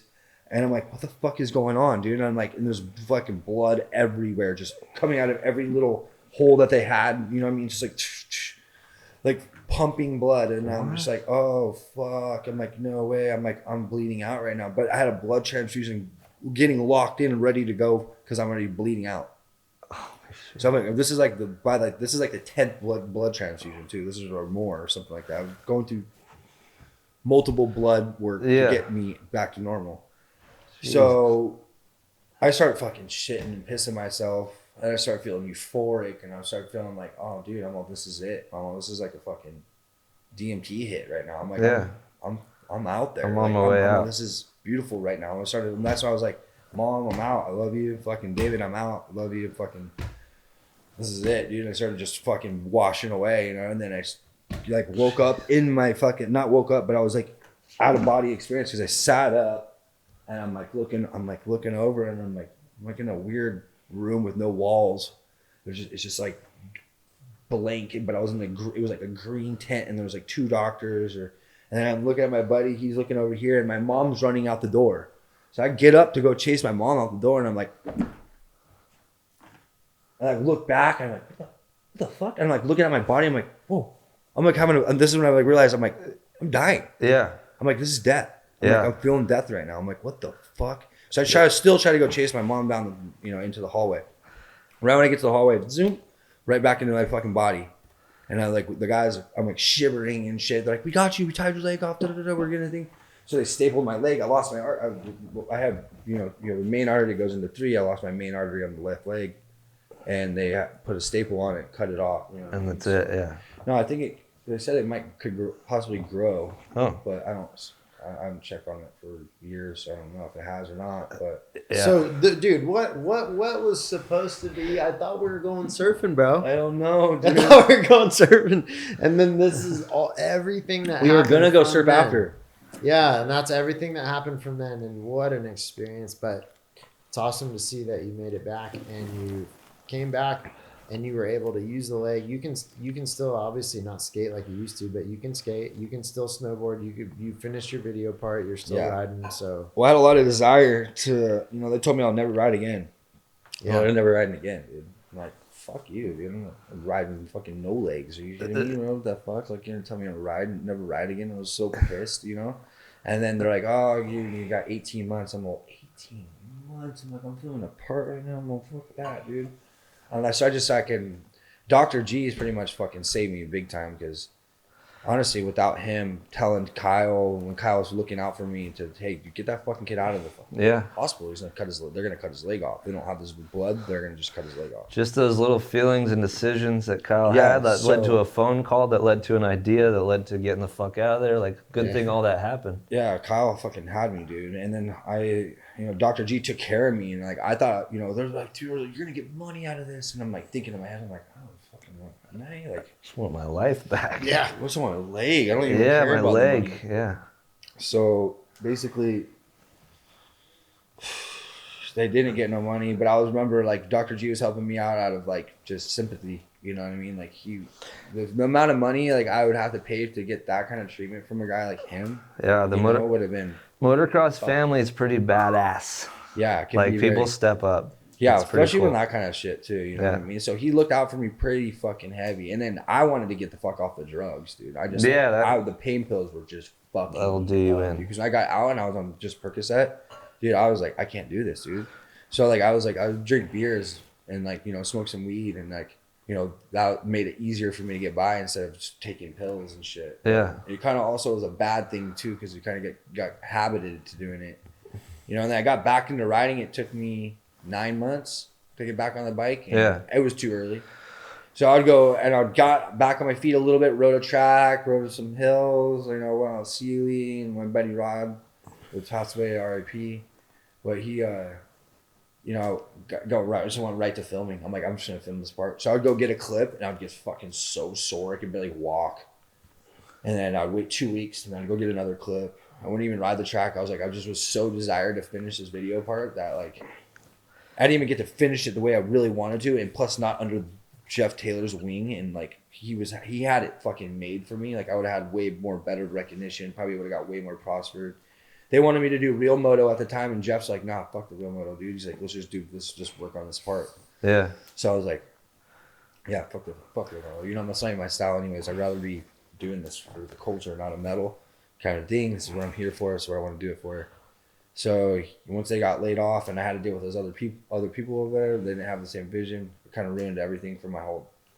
Hey, who cares about what happened about all that? Because that video part lives. Yeah. It's out there, and it's one of the most badass video parts thanks, man. that I've ever seen. And I was stoked still. on it. I know, it's still good, man. Forever. Yeah. For life, it's there. No, I was watching the 9 Club where they play the clip of your movie, and they are fucking tripping on you, dude. Yeah. They're like, what is it, 450 weigh? Like 600 pounds. 700 pounds? Yeah, dude, I think 700, dude. And they're all just like high-fiving each other and shit. I'm all fucking 700. Yeah. Well, that's but no, like they were just taking it all in. Yeah. As skaters. Well, because they know the streets. And they were just like, what the fuck is this dude doing? Yeah, because the part I did before it was an opener for me to do it. When I did that part, I wanted to do no ramps, no nothing. I just think the ramps are fucking lame, to be dead ass serious. But I mean, like as a little, just using a ramp in the streets is just cheating almost in my eyes. It's just like finding, it's just not very creative in a way. But 700-pound dirt bike, you need a ramp. Yeah, so see, I got more love in the fucking skating BMX world than moto. Like moto didn't fucking, they don't give me any. They don't understand. Love. A lot of them don't understand. You're making people too nervous. Any love that I got, it's a secret to themselves. You know what I mean? It's a secret. Just keep it to yourself, bro. Fuck. You know? They secretly watch it at 1 a.m. by themselves. They get the idea. You know, there's a couple people that got the idea and did it themselves as well, and they got more love than I fucking got. I'm like, you know, the people are more known for that. They're doing it than I am, because I don't go saturate myself. Your name though carries a lot of weight on the streets, bro. Like I'll bring up your name and people go, "Oh, fucking Mulford." Yeah, they're like, "Yeah." Yeah, but they won't tell. They won't tell me. They won't say it out loud. No. I know that. Whisper it to me though. I've noticed that a lot with like my whole life, dude. You know, fucking do something different, and you know, people are gonna find a way to say it's not, or you know, downfall me in any way. Like even some of the higher guys, no need to say names, but you know, I didn't get no love from them when you know. They would call me and be like, you know, fucking good job. But like when it comes to publicly, you know, privately they're fucking on. One-on-one, got mad love, got mad respect. But when publicly. They don't want to talk about Mulford. You know what I mean? Yeah. You know what I mean? I was always against the grain, a little bit out of pocket. You know what I mean? Okay, so talking about all this shit that we've been talking about you, there's skate involved, there's surfing involved, snowboarding, and moto. All 4 of these. Mm-hmm. I know they do surfer cross and there's motocross and surfing. It's kind of like a thing, but it's not really like what it should be, in my opinion. Yeah, like get some good waves, get a good track, get this and that, and then really see like who's boss, right? But like, what if there was a discipline of all 4 of these things? I was thinking about this last night. We were talking about it at dinner. I'm like, it wasn't even me that brought it up. They're like, oh, I think like if there was a 4 discipline thing, you would just own that. Who would beat you? I mean, there's fucking now. I mean, there's a lot of kids doing a lot of everything, and there's kids that rip it. They don't expose themselves enough. But I mean, at a prime, when I was skating a lot or surfing a lot and doing all these things a lot, I mean, I don't know. I mean, it was at the end of the day, and all that stuff that I do, I don't look at it as a winning or who's better kind of thing. So I don't. That discipline for me is kind of all art. I look at everything as a piece of art. Yeah, I'm out there painting a picture. I'm not fucking trying to win a medal, you know what I mean? I'm not a championship guy, you know what I mean? I don't care. Like once I got past the racing and all the fucking competitive bullshit, and once I got the taste of freedom of being an independent person and skating and surfing and snowboarding every day, then my perspectives change on just how I want to do my things, you know? Those 4 disciplines are, to me, based on style. That's who you want to watch do, is the guy that looks the best doing it. Yeah. So is style the most important aspect of those disciplines? Style is my most important aspect to it, and flowing, you know, Yeah. having a flow and not having, you know, not looking like you're just forcing shit. Because there's people that can do shit, you know what I mean? But I call them forced. stuntmen. Yeah. The guys that land the trick, but it looks like absolute what the hell just Yeah, happened. They're doing stunts. Yeah. Dylan Reeder only did a frontside flip, but he did it in the most perfect fucking technical way. Exactly. Prime example, dude. Dylan Reeder is Yeah. fucking prime example of that whole situation. He grew up from where I was. I watched him growing up skating, you know what I mean, my whole life, you know, skating Huntington Park and just wherever. But like that dude was fucking R.I.P. to him, man. Yeah, absolutely. It's That the shit one sucks, the bro. one unteachable aspect of action sports. Yeah. Style. I mean, You're born with it or you're not. Just your mannerisms of how you do things. You know, there's Yeah. some people that do shit that's fucking nuts. You know what I mean? But it's like not that cool to watch. Yeah, It's like not you know, there's you watch skating. There's contest skating and there's street skating. Like, You know what I mean? Like, and there's so much variables and so many things. That's just so beautiful about skateboarding, and like that you could go do it and have your own way of doing it, dressing the way you want to do it, the way you flick your shit, the way you pop your shit, the way what you want to do. Like, you know what I mean? I do weird shit on a skateboard. Like when I was skateboarding all the time, like I do weird tic tac fucking like kind of head tripping shit. So anybody that does anything that's next level like that, like, Yeah. I'm like fired up. Like Andy Anderson is my favorite. Andy skateboarder. Anderson is crazy. Yeah. Like, you know, he would do shit. You're like, never gonna fucking do that. You know what I couldn't mean? even think of it. But then you got like Wes Kramer and shit. See, like Wes Kramer is like a Mm-hmm. huge inspiration to me. I mean, growing up when I was like riding for Just Live and he was on Skate Mafia, I seen him watch, you know, just the way he presents himself now. Even he doesn't have no Instagram. He's just fucking all about like. Have you been You a know what I mean? sponsored athlete in all 4 of these disciplines at one point? Have I been? Yeah. Surfing and skateboarding have always been nothing but roots. Never tried to tackle a skate sponsor. Or When a I was little, contest or a surf when I was contest? little, I would skate all the time. I'd fuck my ankles up and like wrist, and my dad would be so pissed because I'd have to race the next Yeah, day. that's the same thing. So- Save your injuries Yeah. for the dirt bike, kid. Yeah. I'm like, Dad, can I go snowboard with my friends this weekend? No, dude. If you're gonna break your shit off, you're gonna do it on your dirt bike. I'm Yeah. like, all right, that's pretty. I guess that makes sense. But Yeah.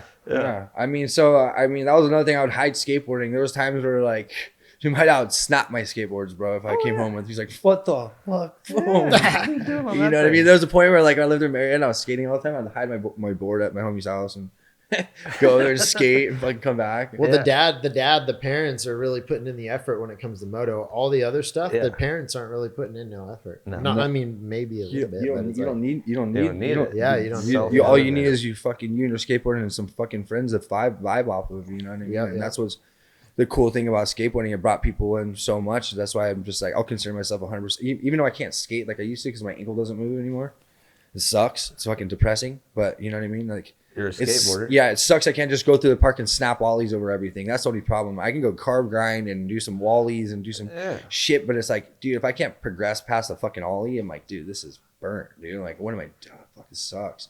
Surfing's chill, but like my foot positioning gets weird sometimes, or you know what I mean? Snowboarding's all right. Just everything, I could do everything. It's just less of what I used to be able to do. Instead of doing 100 hits on the fucking fat, big ass jump I made in the hills, Yeah. I want to get like 15. So I have to get it in real quick before I start getting sore. Or, you know, Quality hot pockets. over quantity. Yeah, so I had to these really days. take advantage. That's the only thing that sucks about my leg is every day I'm in pain. I wake up, fucking heel hurts. Like, Yeah, you know, tell me about it. You know, I don't say, and I stay the fuck away from any kind of meds or any kind of thing like that. The only thing that keeps me off of any kind of pain is a beer. Like, Yeah. and that's kind of like, that's what was sucked about breaking my leg was the access. You know, like from the difference between like the prison part and the fucking leg break. Like I didn't have access in prison, so I had to deal with what I had to deal with, and I wasn't able to be just around, just to run away from my problems and get drunk and stupid with my friends while I'm hurt. This might be a terrible question, but which one would you rather repeat? Your leg or jail? jail. Yeah. Oh yeah. Fuck yeah. all day All because day. it was just a mental strain. Yeah, it was a more of a tease. Like I'm out, Yeah. I'm free, but I'm not free. Because dude, that was one thing I did in prison was they had my body, but my mind set free. I had nothing to worry about but to figure me out and know me. You know what I mean? So once I started getting to that point, it was like cool because I was like, all right, cool. I'm really dipping into myself. Now I know myself better than ever, and no one can really tell me shit. Yeah. You know, and that's how I feel. Like, But the leg's gonna be with you for the rest the of leg, your life. but you're getting babied in your leg. I know when I get out of the hospital, I'm on the couch for 3 months, everyone's smoking taking care weed of and you. just Yeah, like you know, yeah. trying to fucking Yeah, get yeah. away from the pills and just your access to that is what I'm saying. You're accessing to everything you could possibly get just to fucking escape this pain. You have no. Yeah, but there you don't have no. You know, I'd rather be in prison, dude. Yeah. Fucking any day. That was more of a prison than anything. Because then my head's fucked up. I'm watching shit on Instagram. I'm losing my mind. I'm like, fuck. Like I gotta ride. Like you know what I mean? Like so. Yeah. The leg was just too much, dude. Like, and I'm still dealing with it, you know. So it's like a weird thing. I feel like I had like a 5-year little curse because I broke my leg June 5th, 2019. I got out of prison June 6th, 2024. So after that, everything's my life right now has been going great. Like it's weird. Like everything's flowing, and I'm like still kind of stuck in like trying to get back to acclimate to life, you know. Mm-hmm. And you know things are going good for me. I got like a good 2 jobs right now.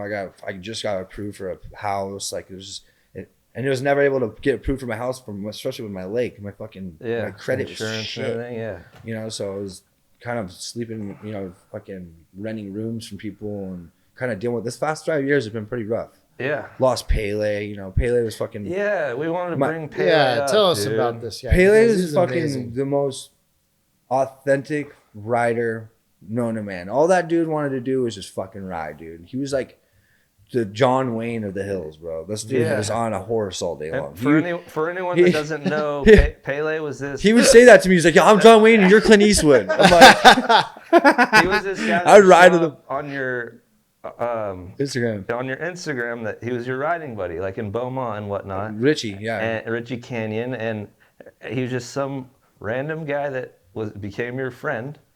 And he had an old dirt bike, an old helmet, old ratty gear, and was the most core lover of dirt bike riding and like friendship and everything nice. Like he just seemed like the coolest That dude's smile, dude. man. I'd see him in your He phone. made just his it. smile. He made it the jumping. He'd be over there, Down the middle of the like hill. fucked up, dude. You just get him a couple of beers and he'd just be fucking, dude. He would just Vibed tuck in out. his shirt and he would ride around with a fucking a whole fifth of vodka in his back with his shirt tucked in, so he looked like he was fat. Like, but he would have like sandwiches out of there. He was like Mary Poppins, bro. He was so fucking funny. Mary Poppins.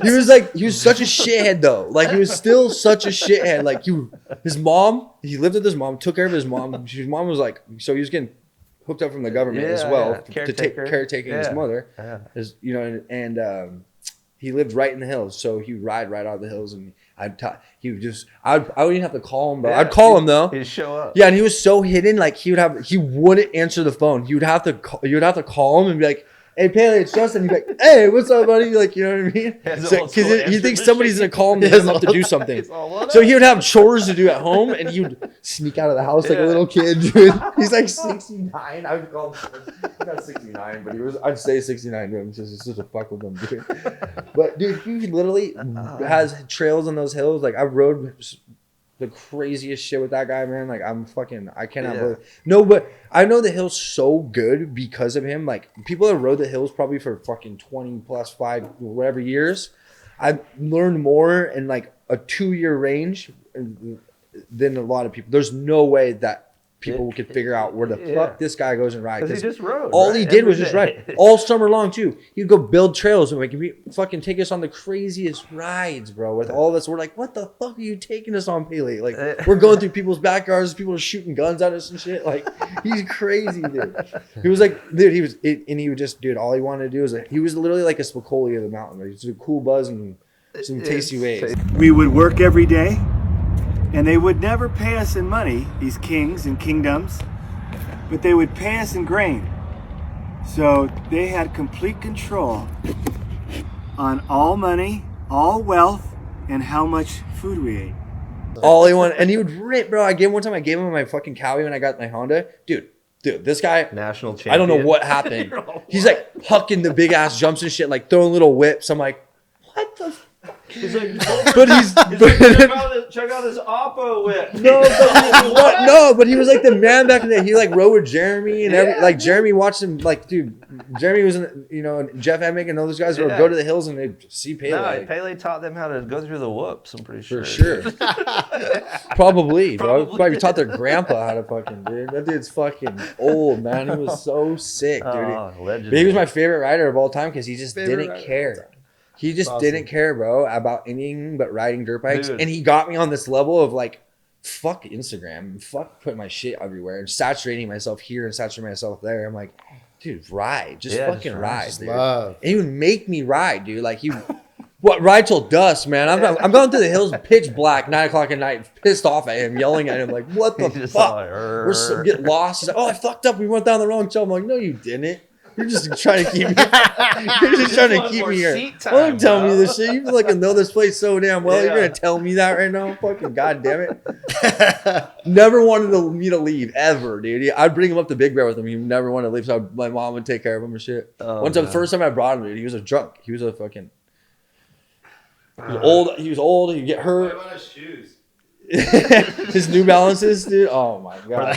all whites? So one time, first time I started like really kicking with them hard, I brought him up to Big Bear, and I went to Japan all the time from fucking. So all the Japanese kids would come and visit mom and visit me, so they would stay at my house. And they brought my mom like this fucking expensive sake bottle. We haven't even hit. It was just like a shot each, and we put the bottle away. Dude, we woke up in the morning, bro. No, Pele's nowhere to be found. Oh, no. And fucking has the bottle's empty on the thing. And I'm like, dude, where is he? I'm searching for him, like, Pele. I find him fucking drunk as shit, upside down in the bush, bro. I'm like, dude, what the fuck? I got so mad. This is the first time I snapped on him, dude, because I'm like, dude, what the fuck, bro? Like, you can't do that, bro. You just took my mom's fucking sake bottle from Japan. He's just like, import. He's like, dude, I'm yelling at my mom's like not even caring. He's just smiling, like just doesn't. I'm upside down. Doesn't like he's done some shit that pissed me off so much, dude. Oh my god. Son of a bitch, dude. Man, who the hell's down here? When you do it, you gotta do it right. Can I kick it? Something like an old era kid, so he would say some stupid shit, dude. I'm like, god damn it, dude. Gotta love him. And I had to deal with him so many times, and everyone just knew he was my guy. Like, he was fucking, I'd pull up, he'd be the first one to me. It was awesome. First one to leave with me. He would ride to the track. Like, I'd get dressed. He would be talking to me until I closed the door. And I'm like, I'm taking off. He's still talking to me, kicking his bike. Always had fucking something on him. Like, it was so fucked. That's awesome, dude. Yeah. I always loved seeing that shit, man. Freaking Pele. It was like every time it was a clip or some video that you had with him, it was always like a bright light. It was always like, oh, is it interesting? You could just see it. Dude, the first time I met him was with Swan. Me and Swan are going to we're going to the hills. He's like, and I've been to the hills like just a couple times. Like Hill brought me out there one time with Axel. This is the first time I met Axel. It was like the second time I rode, like third time I rode my dirt bike. Hill saw me out like riding fucking the track. He's like, dude, come ride with me. Let's go to the hills. And this is like, I'm like, all right, fucking kind of nervous. Like, what the fuck? Like, where are we going? Like, what's going to happen here? Because I went to the hills back in the day when the crusty dudes, like a long time ago, but my mind was not the same. So I would go out and I'm like, fucking boom, right there. It was the first time I like got to see him, but not really see him. And then I didn't know it was him really. So I go out there with Swan, and then he's like, meet up with like Vinny and all the dudes that are out there, like when it was pretty priming.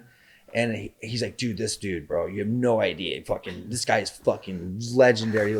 He has like 7 bikes in his garage. They're all taken apart. Frankenstein. He's a Frankenstein bike, just one to work, bro. Like, you would just make one work somehow. Like, you know what I mean? So you have this like old like 94 fucking 2-stroke, dude. Pulls up and I'm like, no way, this is the dude. Like, he's just got this. He's got a fucking Ocelot helmet on with a Honda fender zip tied to his thing, so he has an extra visor, so it's like an extra length for the sun. And then he has a backpack, and he's got this fucking baggy ass. I'm thinking he's fat. I swear to God, I thought he was fat. Sandwiches. Dude, he's got fucking, you got a 6-pack in there, fucking waters, you know, everything, a bottle of vodka in the back. Like, he's just like tucked in, he's just this raggedy ass purple hoodie, dude. And that is the most legendary. Like, it was so fucking funny, dude. And I'm like, oh my God, dude. And he's like talking about a top end, how much a top end costs. He's like, sell $1,200 for a top end? He's all, that's dismal. Dismal. And like, I'm filming it. And I'm like, dude, what is this guy do? Because he goes, the hey. whole bike to take the top end out of to put it in the dude. He's like, Swan's like, Swan, man. He's like, you got any goggles for me? He's like, dude, Swan was like, I don't got no goggles for you, bro. He's like, man. I'm like, hey, I got some goggles for you, G. He's like, really? And I'm like, I give him a pair of heart-shaped glasses, dude. Oh yeah, I remember that. And he's like, pulls up. He's like, go to this spot over here. So the other guys know where to go. This place called Tombstone. It's like a spot where it dries up, but like it's on the hillside, so it's like stays wet, so you can build. Yeah. And he pulls up, bro, and he's like, pop, cuts the bike off, and I'm like, I hear him coasting. I'm like looking around. I'm fucking seeing. He's like, hey, what's up, guys? He's all, best place in the world, isn't it? Like, he's hammered, bro. Like, What's up, Pele? Best place in the world right here, isn't it? yeah, it is. How are your goggles working? These goggles are excellent.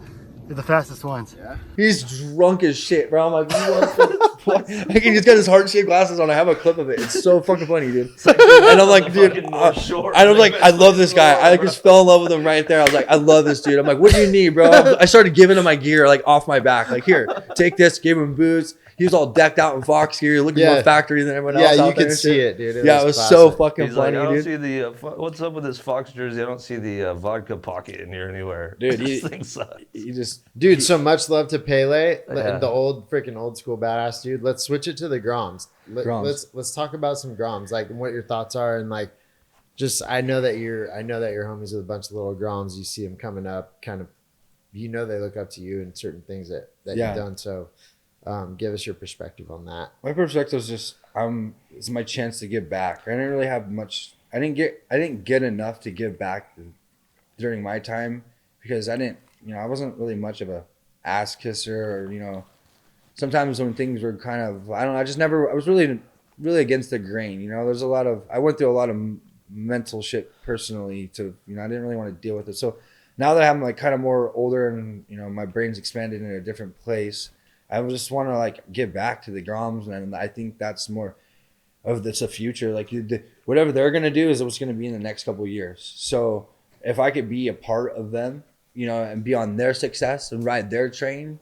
and being able to give them an opportunity that I didn't get a chance to, and let them know how what's really up, and not being, you know, beating around the bush about what the fuck's going on with me or what are you guys gonna do for me. I'm be straight up with them. So any opportunity I can give love to a Grom or any of the kids that I back, you know, especially the kids like, you know, Lynx and fucking, you know, there's a couple kids I really back that, you know, skateboarding kids and, you know, surfing and stuff. But, you know, I didn't have certain opportunities, so I'm like trying to find my open door to give them the opportunity. So my biggest thing right now is the Grom. I feel like you teed it up because you didn't get to see it all the way through. No. We can agree on that. Yeah. It got cut short. Yeah. So you teed it up. Yeah. And now you want to see one of these Groms come and smack that thing out of the park, dude. Let's go. All of them. Set up. I fire them all up too. Yeah. And I try to mentor them in like good ass ways. Like, I'm like, don't ever fucking turn your back on your homies. Like, I look out for them. Like, if you ever have any kind of problems or you talk to me, I'll fucking help you out through a lot of things. You know, I try to really bring them in as family. So these kids come up to me and give me hugs, bro. They're like fucking love me. Yeah, know? That's awesome. You know, like I got a little set of kids out in Huntington that like all cruise around with each other, and I literally sponsor them because, or like let them know that I got their back when things get good. Yeah. That I'm gonna take care of you. You know what I mean? Yeah. The main thing I do is because they stick together, and that's what I try to keep them to do is stick together. I'm like, don't ever turn your backs on your friends and look out for each other. It's gonna be hard to find anybody else. You guys will grow up and be separated. You know what I mean? And you gotta take advantage of being the kid right now, and just, you know, it's fun for me because it's like I don't have kids yet. You know, I'm older. I should have had kids. You know, but I still want kids. You know, but like at the same time, it's like cool because all these dudes are fucking ripping, and I get to like kind of live vicariously through them and see how they're living. Like, so what's going on? You know what I mean? It's rad. I love when you're posting videos and stuff of the little Groms ripping wheelies, and even the stuff I see you connecting with the Lynx kid. Obviously, he's following some footsteps there. Yeah, well, dude, the fucking Lynx is the baddest dude on a dirt bike, to be dead ass serious. Like, yeah, that kid's for pound the best dude. He's the godfather if you really think about it. You know, because check it out. That kid will be able to go anywhere he wants because he's fucking that little pure ass soul. You know what I mean? Yeah. And he rips and he charges, and his dad's a badass, and his dad that passed away is a badass. So, you know what I mean? So, you know, you got this racer fucking badass dude that made this kid that, you know, passed away, has a dope ass mom, dude. The mom's, I mean, the family's fucking amazing, the whole thing. But Sean Mack, dude. Sean Mack was a bad motherfucker on BMX. Like, if you ever watch his video parts, you're like, that's his. He pops. knows the fucking streets. You know what I mean? That's his pops. Or Yeah, that's his stepdad. That's his Or his dad. adopted. Like say, Yeah. It's his dad. You know what I mean? It takes care of this fucking kid big Now. time. Yeah. So this kid's like starting to blow up, and people are starting to fade on him already. And I'm like, and you know what I mean? Like, kind of turning their back on him because he said no one time. You know, there's a lot of like that going on. You know, and it's just kind of lame. You know what I mean? It sucks to see but the best part about it is you can't take away what he's already done. So he's at this age, you know what I mean? So he's able to go do whatever the fuck he wants. Like, in reality, he can go to actual spot, then he can go to Braha spot in the same day, and no one's gonna say a fucking thing about it. You know what I mean? And that's just what it is, because he's just a G. Yeah. And his dad's a G. And and he's a good ass kid, and he's smart, and he's very witty. Like, he's not like a little kid. I kick it with him. He's like my little adult homie. Yeah. That's awesome. You know what I mean? It doesn't feel like I'm kicking it with the Grom. Like, you know what I mean? So I'm trying to go link up with him fucking immediately before he gets too big and go film. I'm trying to film some stuff with him and do a little combo thing before he gets too big, you know, and before I get too old. You know, I can't do anything heavy duty, you know what I mean? By the time he's fucking half my age, he's fucking only 10 years old, dude. Are you still filming, or? Yeah. I'm just trying to get my bike. I'm just trying to get back on my feet right now. I have a couple clips already from before I got locked up, so I have a little bit of stuff going. I have a plot. I have a plan and ideas of places I want to go and do things. So I keep those all in mind. But right now I'm just trying to get back on my bike and just go back to the roots of what made me so good was riding the track all the time and being real fucking technical. And so trying to get back to where I'm like feeling like unstoppable on the bike, like again. a dirt bike rider again. Just but like I feel so natural on my dirt bike. I can not ride a dirt bike for fucking 3 months, and I fucking do it better than I can walk because of my leg. But you know what I mean? It's just, I feel good. You know what I mean? I want to feel like powerful again. You know, where I'm like, I can just do any fucking thing, where I can control my confidence. And before I couldn't control my confidence, I would just do something too much, or you know, sometimes another thing that would kind of backfire too is I would be kind of you know, confident with my skill, and I would make mistakes, you know, like that's how I got hurt at the fucking fairgrounds. Like, I didn't ride for like 2 months. The guy hits me up, he goes, "You want $1,000 and jumps a ramp?" I'm like, fuck it. Of course. I'm broke. I need to go. Sure. $1,000. So I didn't even realize my tire's flat, and fucking, you know, I fucking cased this jump and fucking fucked me up, you know, but I came back quick. It was good. It's just. No, I know what you're saying. Like, you almost get a little overconfident sometimes because you actually do know how good you are deep down inside, and you're all get all cocky and just get and smoked. then you're broke. You're broke in half. Learned that one a couple times. We've been there. Done that for sure. Run out of talent a few times. Yeah. You know, just slipping. Well, I know you haven't been watching the races this year much because you've been in the dungeon, but you kind of know what's going on. Did you watch the race last weekend or anything? No, I haven't. I'm like, I'm telling you, dude, I'm like fucking, I've never really calculated all the way back. Like, I'm not like, dude, when I got back, it took me a month to just get back to schedule because I was just in jet lag, and just my head was just, you know, I missed my little brother's graduation because I fell asleep because I was like so jet lagged. Like, I was on my way out the door and like sat down for a second, passed out, woke up at like 10:30. I was so pissed. Like, I didn't even go see my dad on Father's Day. Like, I was so off. Like, you know what I mean? I was still like kind of getting on my feet. Yeah. So I haven't really got any chance to really get into anything. I just want to be normal and come back. Like, you know what I mean? Like, jumped in the deep end, and you know what I mean? Like, I had the chance to be sober for 6 months. So now I have the choice to control my situation. So when I come out, like, I want to have a beer and not be able to like fall off the map. I'm just like, this little beer is going to control me, and then I can't do it. You know what I mean? It's just not good for me. Yeah. So I'm able to kind of like manage myself pretty well right now. I'm still trying to get everything together. And like I said, fucking got the spot, got, you know, job, kind of, you know, just trying to get back. I'm on a ride, you know, really, really bad, but I haven't had a chance to really watch the moto. But the times I was watching the moto, it's pretty fucking hardcore right now, to be honest. It's really saturated too, because there's so much, you know, exposure to it. So it's not as thrilling to watch anymore. The sport keeps blowing up. It's doing good right now, for sure. For sure.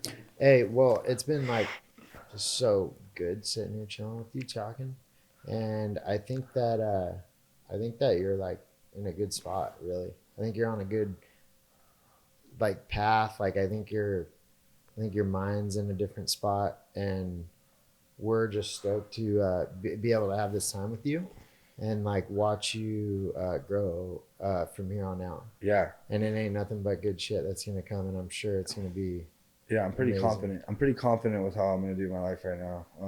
It's just I can't listen to anybody's opinion that's negative towards me. If they see me being a certain way, they don't know how my brain's working. They don't, you know, I got a chance to get the fuck away from where I'm at. So I'm like, I'm in good control of me. I like to go get let loose and have some fun, you know, hang out with girls and stuff like that. I'm single, so I'm you know, running around like a muck. But, you know, also just, you know, that's another thing. I'm just kind of like over all that even now. I'm like at the point now that I've been back and had a little chance and got a taste of like how it was before I left and see where it was, and, you know, comparing the differences and you know, reflecting inside and reflecting outside, and not remembering what I learned inside. It just, it was a blessing in disguise. Like it really, really was, because I really, really prospered something in my. You did take that time and actually read 30 books. Yeah. And you actually thought about your life 1 million times in a row and what you would do different, what you wouldn't, what you're going to do when you get out. Like, you really did. You didn't just go in there and act like a punk motherfucker. No. All pissed at the system. Like, you accepted it. Yeah, I had no choice. Yeah, you had no choice. Yeah, I mean, but you like, do. You actually used it to improve who you are. Yeah. So, like, no, I don't think a lot of people do that in jail. No, Like, they come out worse. They come out worse, more Yeah. fucked up, more angry, or criminal more minded. blaming everyone else, you know? But as long as you don't blame everyone else, you're Dude, the criminal solid. minds in there are crazy. You know, you fucking fall right in if you're really influenced by these people. I mean, I just was super bitter about being around the people in there too. I was just like, fuck, dude, I couldn't handle listening to a British accent. No offense to anybody, but I just couldn't handle it anymore. I was like, fuck this. Yeah. These guys sound like they're fucking underwater. Sorry. No offense to anybody, but that's just how I fucking felt in there. You know what I mean? When I got out, I was like kind of stoked to hear a British accent. I was like kind of bullshitting myself. In reality, I was like, dude, because I was in there, I'm like, I fucking hear another accent. Again, dude. No, it's quite a journey, dude. We just we're stoked to have you on tonight and have you over and sit down, have a meal together, catch up on 25 years of knowing each other. This is your next chapter right now. And bro, all of the homework you've done in your entire life, all of the stuff that you've been through and the things you've learned, different cultures you've been around, I'm just excited to see the next chapter. You know what I mean? That 5-year thing you were talking about, the June 5th or 4th or whatever the dates were. Now you're, okay, let's go. And we're here to watch it. Everyone's here to watch it. And all you motherfuckers better tune in. Yeah, dude. Check this thing out. This shit ain't over. Yeah. Yeah. It's seriously dude. next chapter. Can't kill me. I'm like a cockroach, dude. It's good. But anyways, dude, great having you. We're gonna wrap this thing up. Yeah. Thanks for for watching, having me. everyone. Yeah, episode 7, Justin Mulford. Thank you guys. Woo.